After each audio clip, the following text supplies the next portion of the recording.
首先係物業入嚟嘅大門，旁邊就係洗手間，佢係明廁，但係有浴缸，浸浴就非常舒服啦。另一邊有個儲物室，有啲人要嚟做工人房嘅。廚房係緊廚，有雪櫃、洗衣機、爐頭、抽油煙機。飯廳嘅位置放到6至8人飯台。客廳嘅地方一邊可以放電視櫃，另一邊放梳化啦。前邊就有個露台，可以睇到針山嘅景觀。第一個房間放完床之外，可以放個高新衣櫃，對住亦係翠綠嘅針山。另一個房間同第一個房間面積相若，對住亦都係翠綠嘅山景。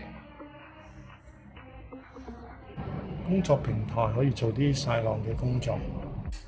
主人套廁亦都係明廁，但係有浴缸，浸浴就非常舒服啦。主人套房亦都相當闊大，放完雙人床之後，有好多位置放衣櫃。向呢邊嗰個係啊，亦係翠綠嘅山景。而最隔離嗰座啦，你最近呢度。